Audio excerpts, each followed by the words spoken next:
Spring, the time of year when a young man's fancy turns to one thing. Hittites, particularly the most famous Hittite king of them all, Suppiluliuma I. Hi, I'm Dominic from the History of Egypt podcast. And I'm Scott Chesworth from the Ancient World podcast. And we're here to let you know about a very special event. Every so often, the stars align such that two ancient podcasts intersect. In April, the History of Egypt podcast will be doing a special episode covering the deeds of Suppiluliuma, the Hittite king whose reign was contemporary with the Egyptian pharaohs Akhenaten, Nefer-Neferu-Aten, and Tutankhamun. At around the same time, the Ancient World podcast will be starting a brand new series on the life and death of the Neo-Hittite kingdoms, beginning with the Hittite capture of the Syrian city of Carchemish by, you guessed it, Suppiluliuma I. So be sure to subscribe to the Ancient World podcast to get the Hittite side of the story. And subscribe to the History of Egypt podcast to get the Egyptian side of the story, along with the special episode on Suppiluliuma I. Thanks for listening to our respective shows. May the 1,000 gods of Hatti and the great gods of the Egyptian cosmos bless you and your life.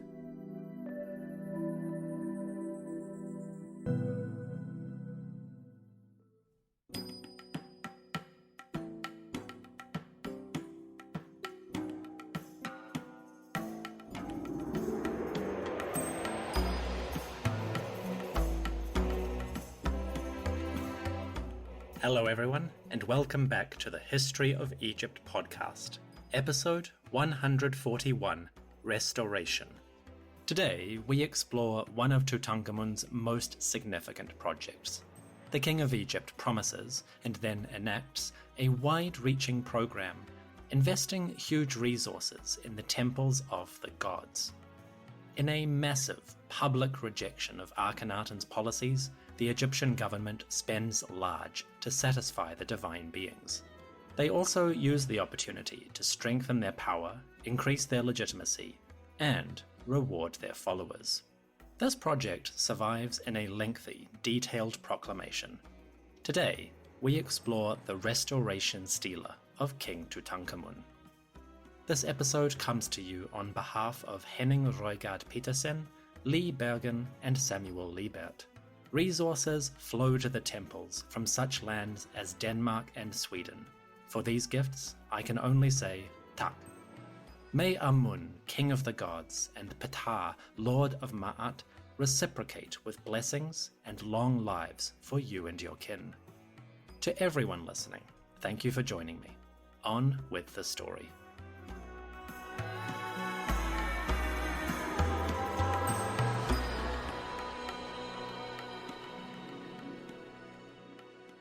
The year was 1341 BCE, give or take.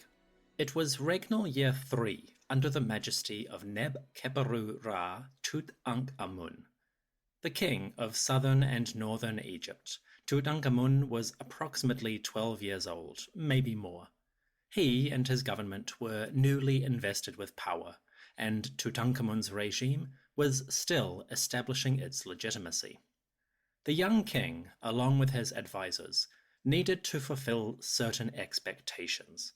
For 20 years, the rulers Akhenaten and Nefer-Neferu-Aten, Nefertiti, had neglected some of Egypt's institutions. Akhenaten in particular had starved certain temples of resources, and he had even attacked the great god Amun directly. King Nefer-Neferu-Aten, Nefertiti, had started to undo that, to restore the relationship between Amun and the crown. But she had only reigned for a few years, and she never fully committed to the old order. Now, King Tutankhamun had to complete what Nefer-Neferu-Aten had started. When the new government first took power, the royal officials probably had to deal with many dissatisfied groups. Akhenaten had closed major temples and essentially fired their priests. That was quite significant. Many families used the temples as a major source of income. Influential groups would send their sons and daughters to serve as priests and priestesses. Those jobs gave them access to the wealth of the temples. Likewise, Religious jobs were a source of prestige and influence in their local communities. So a temple was not just a stone building with nice art, it was the center of social and economic life for many, many people. When Akhenaten closed the great sanctuaries, he deprived many families of wealth and prestige. Nefertiti had started to heal that wound, but she did not live long enough to fix it. Now, Tutankhamun and his advisors were responsible for the problem. This is where the decree of restoration comes into play. Tutankhamun's decree appears on a large stone stela. Originally, there were multiple steles, various copies of the text erected in different sanctuaries. Today, only one of them survives in a reasonably complete form. It is in the Cairo Museum, but originally it stood at Karnak Temple. The stela is approximately 2.5 meters tall. It is made of quartzite and it appears in two sections. At the top, we see Tutankhamun making offerings to the gods, to Amun-Ra and to Mut. The king's great wife, Amun, used to stand behind Tutankhamun, but somebody erased her figure later. We will come back to that at the appropriate moment. The images of Tutankhamun with the gods are pretty standard, and they fit the stereotype of Egyptian royal stelae.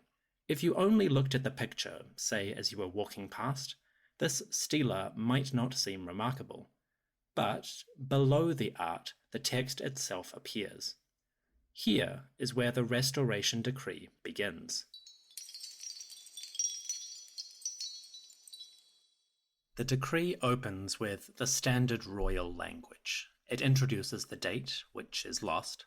It gives the pharaohs names and titles. And it presents a little spiel about how much the gods love Tutankhamun. The text describes Tutankhamun as a favored son. All of the gods love him, and the decree says that he, the pharaoh, will restore order and banish chaos. This is stereotypical for Egyptian royal decrees. Tutankhamun's language is something that many kings used in their proclamations. Every ruler needed to prove their legitimacy, their value as a king. To do that, they often claimed to be restoring order and ending times of chaos. It was standard stuff. Say the world is crumbling and declare that only I can fix this. In that sense, Tutankhamun's decree is propaganda in the classic sense. It promotes the king's regime and presents him as an antidote to the country's problems. However, Tutankhamun's decree is notable for the detail that he gives. After introducing himself and his agenda, the king does actually describe this chaos. He explains in detail the terrible calamities that fell upon the land. In the first important section of the decree, Tutankhamun says, quote, "When His Majesty appeared as king, the temples and the cities of the gods and goddesses, starting from Elephantine and as far north as the Delta, were fallen into decay, and their shrines were fallen into ruin. They had become mounds overgrown with grass. Their sanctuaries were like something that had never come into being, and their buildings were a footpath, for the land was in ruin." End quote. To begin, Tutankhamun declares that Egypt's temples and cities had collapsed. Neglect and maltreatment had caused them to decay. Once, the gods' houses had been splendid and shining. Now, they were little more than mounds, overgrown and useless. It is a dark image, the very opposite of order or ma'at. And what is worse, this neglect had angered the gods themselves. According to the next part of the text, the divine beings had turned away from Egypt. Tutankhamun says, quote, "The gods were ignoring this land. If an army went to Jahi or Canaan to broaden the boundaries of Egypt, no success came to pass. If one prayed to a god to ask something from him, the god did not come at all. And if one beseeched any goddess in the same way, she did not come at all. The gods' hearts were weak because of their bodies, and they destroyed what was made." End quote. Dark days had fallen on the land. The gods and goddesses had abandoned Egypt because of neglect. As a result, armies on campaign in the north failed to achieve their goals. Prayers and offerings received no answer. The gods were weak, their bodies were failing, and they had turned on the people. This text is famous because it paints a bleak picture of Egypt's condition. Tutankhamun presents an image of a country collapsing.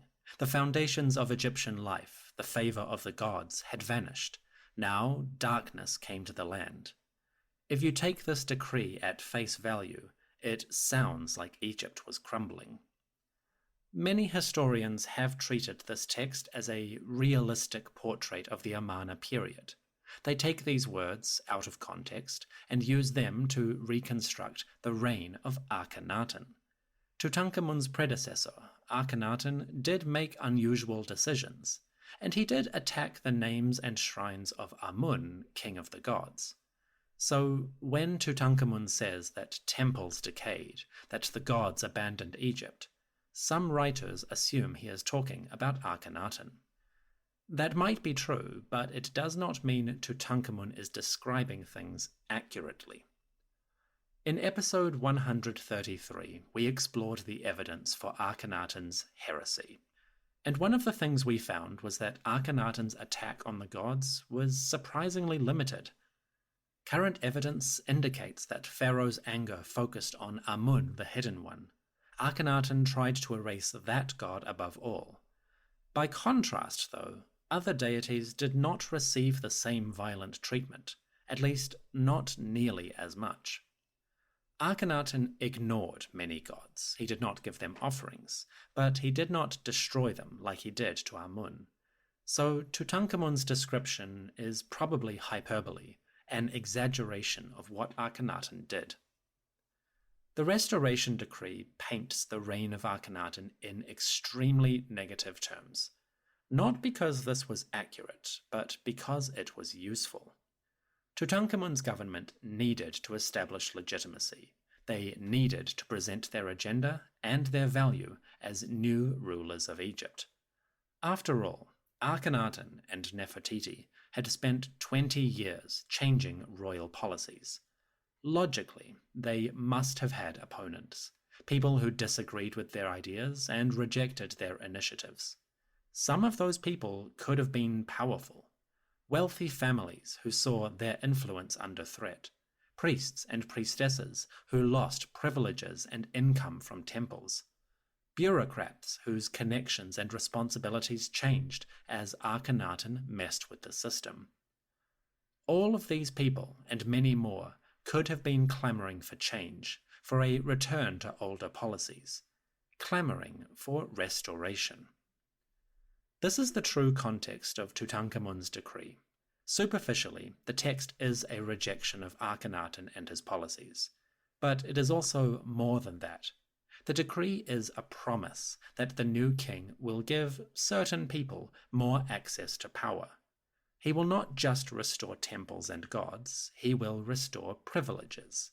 He will reopen the sanctuaries, but he will also reopen the economy. Tutankhamun will restore the connections between wealthy families and religious institutions. In short, he will give them back their power. So that is the brief context of what Tutankhamun was saying.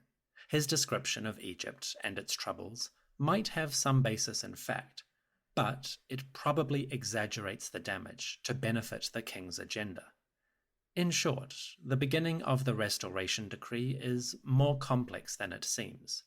And as we move into the decree itself, we will see how Tutankhamun's promises actually played out. Having covered the prologue and context for the stela, it is time to get into specifics. In Chapter 2, we explore the details of the restoration, what Tutankhamun did to restore the gods' favor, how he negotiated power with powerful families and groups, and what the gods themselves thought of their new son. All this and more in Chapter 2 after the music. See you in a moment.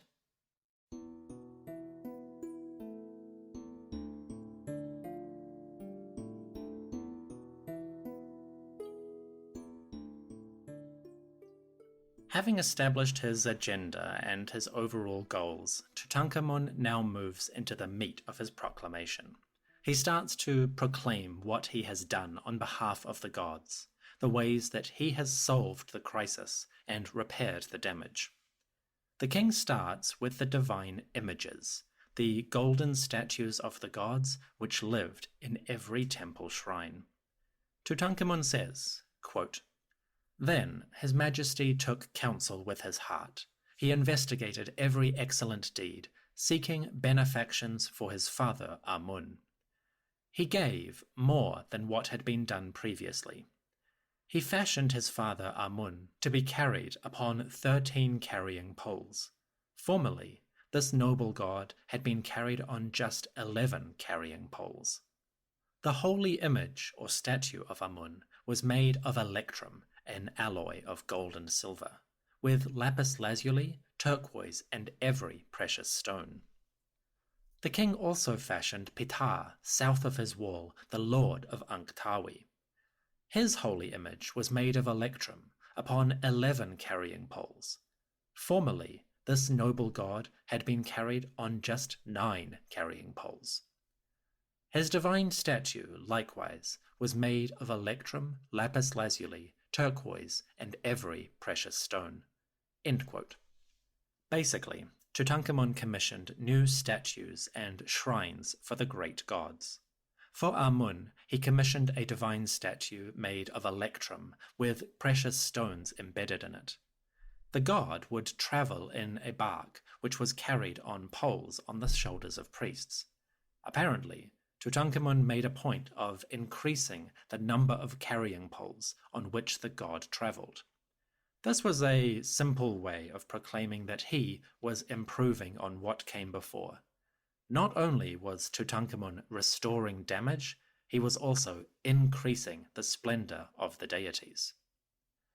Tutankhamun made these offerings for Amun, king of the gods, and for Ptah, the lord of Memphis, the great city of the north. Amun and Ptah were both creators, with immense power and prestige in their respective temples. Tutankhamun's offerings to these beings show his piety, how he is a favored and loyal son of all divine beings. So far, Tutankhamun's gifts are primarily directed at the gods. He commissioned new statues and portable shrines for the divine beings. But now, the king turns his attention to the temples themselves. Tutankhamun says, quote, "His Majesty built monuments for the gods, fashioning their statues of real electrum from the best of the foreign lands, building their sanctuaries anew as monuments of eternity, endowed with property forever. He set aside offerings for them as daily sacrifices, providing their bread on earth. He surpassed what had been done before. He outdid what had been done since the time of the ancestors." End quote.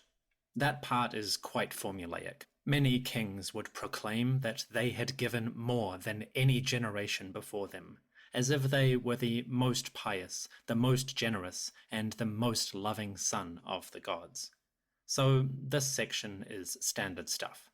But now Tutankhamun gets into some details, and these details are quite significant. In the next part of the text, Tutankhamun speaks about the priesthood. He tells us how he and his government appointed a whole new class of priests, young men who would serve in the temples and manage divine business. In the process, he reveals some behind-the-scenes details about power and political negotiation. The king says, quote, "He, Tutankhamun, introduced Wab priests and God's servants to the temples. These priests were the children of the great ones of their towns. Each one was the son of a man whose name the king knew well." End quote. That might sound convoluted, so let's break it down. Tutankhamun and his advisors appointed new priests for the temples. They chose these people from the Seru, the nobility of each town and region. Every man, every new priest, was the, quote, "son of a man whose name he knew." In other words, Tutankhamun's officials chose a new crop of priests from the wealthy and influential families.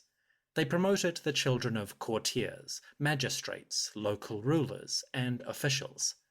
In short, the new Egyptian government made a series of political appointments. Their candidates were the children of nobility. That was significant for two reasons. Firstly, it was a good way for the king to build his support among the powerful. Every priest meant that another family gained a little bit of wealth and influence. Surely they would be grateful to the ruler and much more supportive of his policies. In other words, Tutankhamun needed allies, and he bought them with lucrative temple jobs. Secondly, this policy gave Tutankhamun and his government control. If the king appointed new priests instead of reappointing old ones, then everybody working at the temples owed their jobs to the crown. In other words, Tutankhamun and his regime filled the temples with their people. Now they had a lot more influence over the various cults. This was valuable. Akhenaten had apparently fired many priests because they opposed his reforms.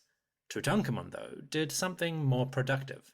He filled those temples with new people who would owe him their loyalty. This little statement, I think, is one of the most significant in the text. It gives us a rare insight into the mechanisms of power. On the one hand, Tutankhamun and his advisors could increase their political control by having people they chose in the temples. At the same time, it shows what they were willing to give. Every priest and their family could now expect an increase in their wealth and prestige. In other words, Tutankhamun's government had gathered people to them and established loyalty, but they had also given wealth and influence to various powerful families. The relationship between the crown and the elites was a two-way street. The Restoration Stela gives us a little insight into how that worked. As I mentioned earlier, Tutankhamun's restoration decree is partly a promise to restore the wealth and privileges of certain sectors of society. Here we see this begin to play out. The king not only restores and improves the temples, he also dispenses wealth, giving them to the workshops of the temples and distributing all kinds of good things for use. Of course, all these offerings went to the gods first, but after that, after they were used in ritual, the priests would divide this wealth among themselves. There was a well-established system for religious officials receiving a share of the offerings. So when Tutankhamun gives wealth to the temples, he is also giving wealth to the people who work there. Most importantly, he is giving wealth to the noble families, the groups who have access to the temples, whose children become the priests, and who benefit from the wealth of these institutions. In other words, Tutankhamun used the temples as a way to reward his followers, to garner support, and to gain power over the land of Egypt. We see this most explicitly in the next section. Tutankhamun says, quote, "The king gave more than what had existed before, surpassing anything that had been done since the time of the ancestors. He installed priests and high priests from among the children of the officials. Each one was the son of a man whose name that he knew." End quote. When the king of Egypt restored the temples physically with monuments and treasures, he also needed to restore them with people. Tutankhamun appointed new priests, and to choose those priests, he turned to the families who dominated the major communities. The hereditary nobles, the wealthy landed gentry, now provided their sons and probably daughters to be the priests and priestesses of Egypt's major centers. In other words, Akhenaten had closed the temples and fired most of the priests. Now, Tutankhamun stepped in to fill that void with a new generation. When the king did this, he effectively gave a whole group of families access to the wealth of Egypt's temples. This was traditional practice. It was totally respectable and legitimate. At the same time, the king built connections between his household and those of other families. Tutankhamun's restoration is not just an expression of piety or religious fervor. It is a shrewd economic document that records how the king of Egypt, just a child, built his powerful regime.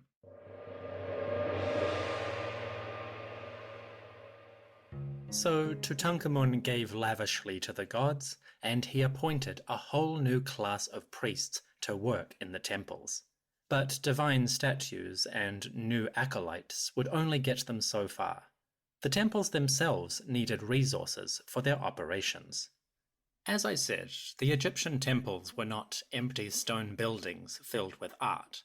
Instead, they were living, breathing operations, almost corporations in an ancient sense. Because of that, these temple organizations needed resources. They needed supplies and tools to fulfill their sacred duties. In the next part of the Restoration Stela, we see how this played out. The king says, quote, "His Majesty, life, prosperity, health, fashioned new river boats, made from fresh pine trees of the hilltops, the choicest wood of the Negao region. He worked with the best gold of the hill countries, so that these boats would light up the river with their brilliance. His Majesty, life, prosperity, health, consecrated male and female slaves, as well as female singers and dancers, girls who had been servants in the king's house, the Per Nesu.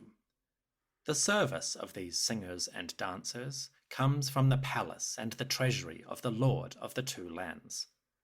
I am causing these girls to be preserved and protected for my fathers, all of the gods. I do this so that they, the gods, will be satisfied with the doing of what their Ka spirits desire. I do this